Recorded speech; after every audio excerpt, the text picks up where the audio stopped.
আর সকাল থেকে ঘুম থেকে ওঠার পর আমি কী করলাম সন্ধ্যা পর্যন্ত। তো এদিকে আমি সকালে ঘুম থেকে ওঠার পর গোসল করে নিই, আর তারপরে মা আমাকে খেতে দিয়ে দেয়। তারপরে খাওয়া দাওয়া করার পর আজকে আমার টিউশন ছিল, তো টিউশন যাওয়ার জন্য আমি রেডি হয়ে যাই। তারপরে টিউশন যাওয়ার জন্য বেরিয়েও পড়ি, আর এদিকে তারপরে বাসে চলে যাই। তো বাস থেকে নামার পর আমি টিউশন চলে যাচ্ছিলাম। তারপরে টিউশন করার পর আবার ছুটির পর আমি আর আমার বান্ধবী চলে আসি কাজের ড্রেসে। এখানে খুব সুন্দর সুন্দর ড্রেস পাওয়া যায় আর খুবই অল্প দামের মধ্যে। আমি তো এখানেই জামা নিই। তারপরে এখানে হক ব্লেজারে ইন্ডিভিশন বলে আছে, এখানে সমস্ত রকমের ইমিটেশন জিনিস পাওয়া যায়।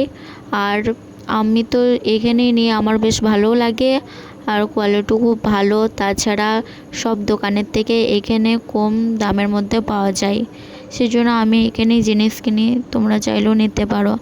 তারপরে এদিকে আমার বান্ধবী বিরিয়ানি কেনার পর আমরা চলে আসি বাড়ি। তারপরে এদিকে বাসে চেপে পড়ি আর ওইদিকে বাড়ি চলে যাই। তো আমি এদিকে বাড়ি আসার পর আবার ফ্রেশ হয়ে নিই। ফ্রেশ হওয়ার পর মা আমাকে দুপুরে খেতে দিয়ে দেয়। তারপরে দুপুরে খাওয়া দাওয়া করার পর আমি একটু ঘুমিয়ে নিই, তারপরে দেখা হচ্ছে। তো তারপরে এদিকে বিকালে উঠে আমি রেডি হয়ে যাই, সামনেই তো আর বেশি দিন নেই, তো তাই ভিডিও করার জন্য রেডি হয়ে যাই 15ই আগস্টের জন্য। আর তারপরে এদিকে আমার ভিডিও করা কমপ্লিটও হয়ে যায়, আর আমার তো প্রচুর গরম লাগছিলো। তো যাই হোক, ভিডিওটা এখানেই শেষ করলাম, টাটা।